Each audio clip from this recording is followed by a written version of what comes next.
this year is really about executing the best day possible and giving myself the opportunity. It's probably that last 10K when you get out of the energy lab to, go to war.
A little better than the view of my backyard, eh? It's good to be back here on the Big Island. Another championship weekend.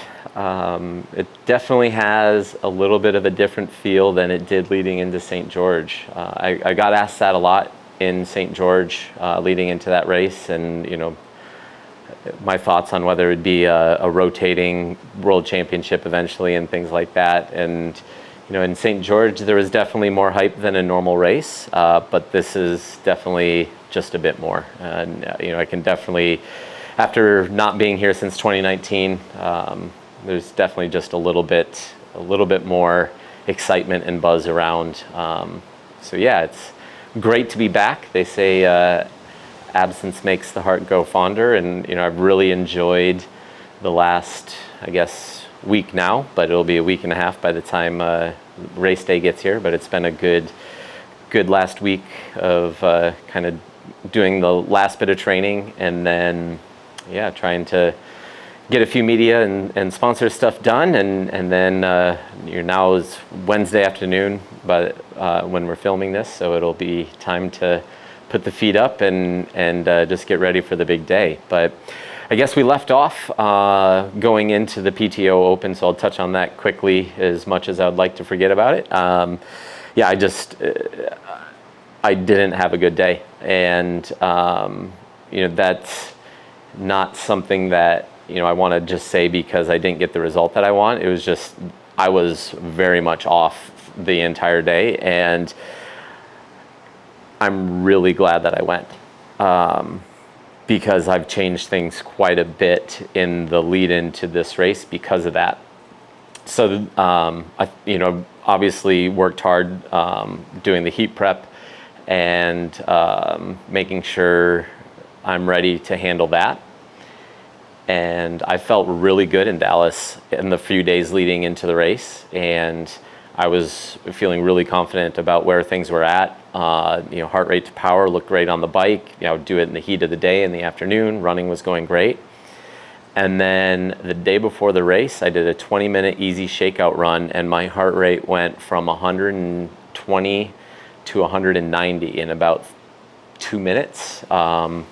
And I was just drenched. And, I think, that's not necessarily a good thing. That's not where it should be. I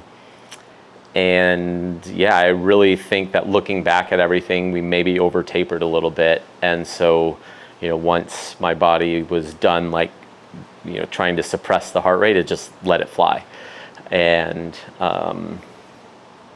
that meant that I had the same situation on Sunday. Went for a little jog early on, right when I woke up in the morning. Heart rate was obnoxiously high again. And the second I dove into the water, I just felt like I swallowed a shot put and was just playing catch up all day. And had a terrible swim and couldn't produce any power on the bike. I couldn't even hold Ironman watts, and my heart rate was through the roof. And got on the run. The first mile felt awful, and then things just snapped into place, and it was a very weird feeling, and I could run all of a sudden. So heart rate was still very, very high. I averaged 187 for the run there, which is not where I want to be at all for that. But yeah, so anyways, it wasn't a good day. But I learned from it, and we made some adjustments. And the good thing is I wasn't able to bury myself in that race, and so I was able to go to Lawrence, Kansas, and get right into a good training routine. I did a race sim on Wednesday, so 3 days after the race, and it went great. And yeah, so had a great group there. Laura Siddall, Lauren Brandon, and T.O. and I. Big Metz was there for a few days before he went off to Augusta. So yeah, we just had a good group training there under Julie, and we brought Matt Bottrell out as well. So it was a good camp. T.O. had a fantastic camp. He's in great shape, so that'll be good to see him out there. But yeah, I have had a good camp and a good lead in, and then got out to the Big Island last Wednesday, and yeah, things are falling into place. I've had a lot bigger training load than I normally would coming in, and everything is looking much better than it did a few weeks ago in terms of like heart rate to power, pace to power, and all that stuff. So yeah, it's a little bit of an experiment going into a world championship race, doing things a little bit differently, but you have to adapt based on some of the things that haven't worked out well before. And so this is one of the changes. We had quite a long chat with Coach Matt and Julie after Dallas, and this was something that I felt was right. And so yeah, that's what we're doing heading into the week. So I did my last big workout this morning. I had just over 3 hours on the bike, and then a pretty good swim. So now I finally feel like I'm in taper mode. In the past when I've landed on the Big Island, I could just feel the tension, like just building, and it would just build throughout the week. And that hasn't hit yet. Obviously, when I allow myself to think about the race, yeah, the nerves start to come around, or, when I'm out, I had an hour warm up today, and so I was just out there by myself, and the mind was drifting into those sections on the race. And obviously when you're thinking about the race, you can feel that tension kind of start to build, or the nerves start to build up. And I think that's a really positive thing. But one thing that I've really been working on all along is just kind of compartmentalizing. I talk about it with the athletes that I coach, is you want to kind of schedule your worry time. And so, it's controlling the mind, so you're not thinking about the race 24/7. You're thinking about the race for the 20 minutes of the day that you're going to allow yourself to think about the race. And then you think about nothing but, everything but that the rest of the time. And as a pro, I haven't had the day that I wanted yet. And I've had some good swims, some awful swims. I've had some awful bikes, and some bad experiences out there. But there's always been a piece that I've taken away, and just always been making some subtle changes. And St. George, I had a really good swim at the World Championships there. I was really happy with how everything went there. And then I didn't have a great bike, but I was able to put together a really solid run afterwards. And so, the whole journey has been just putting the pieces together, making the adjustments that I need to just try to, figure out the right formula to execute a solid day. And that's really what I'm after for the weekend. If I've done my job on the bike and nailed the nutrition plan, this is a really good run for me. Just how everything's set up, the hills are in a good spot. I know what to expect with them, but you have to do everything right before you get there in order for that strength to be allowed to be expressed in any way. And I haven't done a good job of that in the past, and so that's what everything the last, I guess, since May 7th has been is prepping for that moment. You know, I do think that at some point in the race, if you want to race to win, you have to make a decision that you're going to go for the win. And in order to do that, you have to do 1,000 things right up to that point where you're in the situation to say, okay, now I'm racing for the win.